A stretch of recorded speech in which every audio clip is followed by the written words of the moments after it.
समुद्र सतह से। और इंडिया के अंदर में 7 प्रकार की जलवायु होती है और सातों प्रकार की जलवायु पंचमढ़ी में महसूस होगी। अभी जो वातावरण हम लोगों को यहाँ पर महसूस हो रहा है, जस्ट उल्टा अगर हम लोग थोड़ा ऊपर साइड में जाएँगे तो एकदम शुद्ध वातावरण वहाँ पर मिलेगा, क्योंकि वहाँ पर और कोई गाड़ियाँ जाती नहीं जिप्सी के अलावा, तो जिप्सी से पॉल्यूशन नहीं होता है।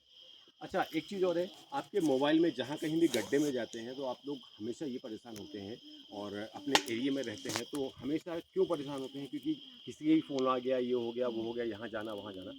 तो मोबाइल नेटवर्क, तो हम लोग अभी बी फॉल से आए हैं, आपने देखा होगा। तो अगर 30% मधुमक्खी शहद बनाती है, लेकिन 70% हम लोगों का भला करती है। क्यों? मधुमक्खी के कारण ही हम लोगों को भोजन की प्राप्ति होती है। क्यों होती है?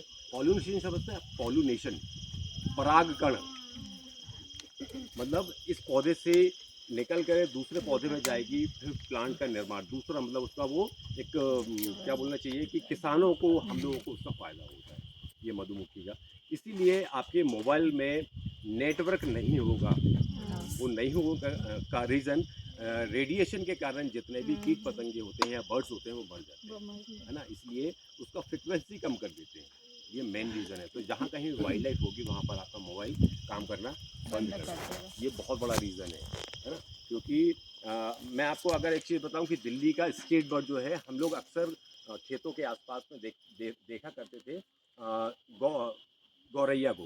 तो गौरैया की जो प्रजाति है वो धीरे धीरे करके खत्म होती जा रही है। को बचाए रखने के लिए, अच्छा, कुछ बुद्धिजीवी जो लोग थे तो उनको ऐसा लगा कि हमारे जो खेत में वो फसलों को नुकसान कर रही हैं, तो उन्होंने क्या किया, जहाँ कहीं भी वो नेस्टिंग किया करते थे वहाँ पर आग लगा दी। आग लगा दी, उसको जो जनरेशन है उसकी जो जीन्स है वो खत्म होती चली गई।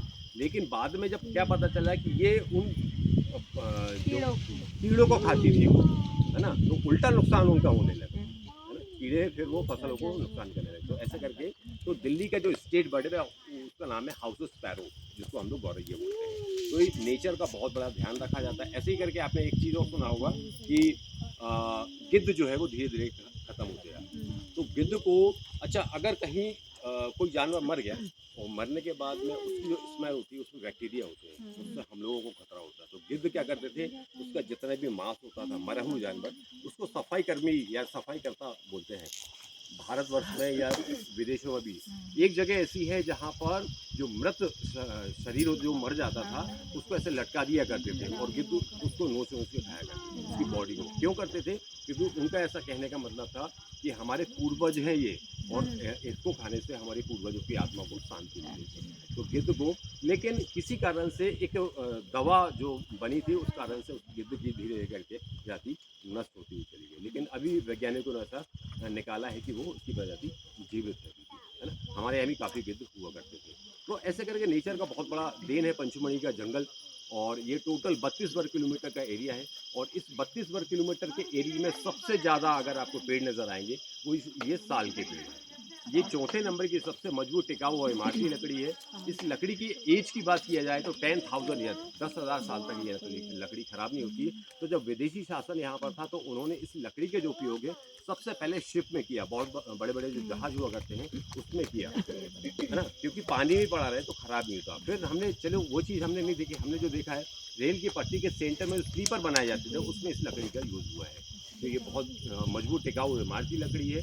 और ताजमहल का जो स्ट्रक्चर है उसमें भी इस लकड़ी का उपयोग होता है। अगर हमारे साथ में जो हिंदू लोग हैं तो आपने देखा होगा हवन जो हम लोग करते हैं वातावरण को एकदम शुद्ध बनाने के लिए, उसमें एक सामग्री डाली जाती है जिसको राल बोलते हैं, वो इसी इसी पेड़ से निकलता है। अच्छा, दूसरा कि हमारे भारत में इसका एक बीज अभी कहीं कहीं पे आप देखेंगे इसमें फूल आया हुआ है, इसके बाद में इसका बीज आएगा। उस बीज के पार्ट का उपयोग जो है कैडबरी डेयरी मिल्क का फ्लेवर बनाने के लिए उस पार्ट का उपयोग किया विदेशियों ने, क्योंकि समझदार थे वो, समझदार हम लोग भी हैं, लेकिन वो चीज़ उनको मालूम था। और बहुत मामूली सी कीमत से लेकर के वो विदेश गए और अरबों रुपए उन्होंने कमाया। तो इसका एक बीज आता है जिसका उन्होंने उस पार्ट का उपयोग किया। तो सबसे ज़्यादा जो यहाँ पर जो लकड़ी या फिर पेड़ आपको नज़र आते हैं वो साल की है। यहाँ से 10 से 12 किलोमीटर नीचे साइड में जाएंगे तो पूरा जो एरिया है वो ड्राई मिलेगा आपको, लेकिन यहाँ पर जस्ट उल्टा है। इन पेड़ों से नए पत्ते आए हुए हैं अभी जस्ट, है ना? आपने अब देखा है कि हम लोग ऊपर से देखेंगे बाकी, है ना? तो जैसा मैंने आपको बताया कि शहद की अगर हम बात करें या जड़ी बूटियों की बात करें, शायद मैंने कुछ लोगों को बताया है कि यहाँ पर डे की जो सब्ज़ी होती है वो भी नीचे से आती है, यहाँ पर कुछ भी पैदा नहीं होता है, क्योंकि खेती वगैरह कुछ भी नहीं होती, इसलिए 5 से 10 रुपए हर एक चीज़ आपको कॉस्टली होती है, मिलती है।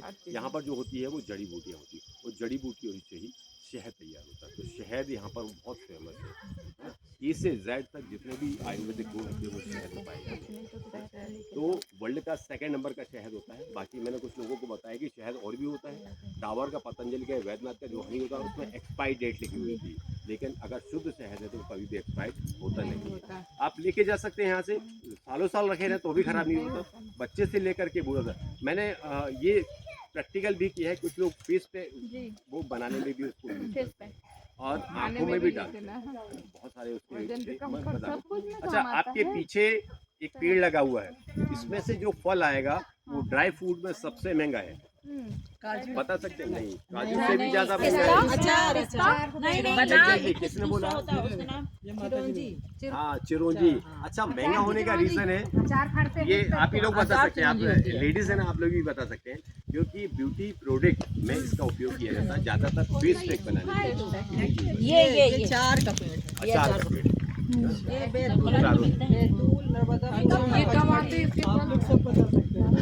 इसके फल कब आते हैं? नहीं ये पूरे है, ये वाला ये पीछे अभी नहीं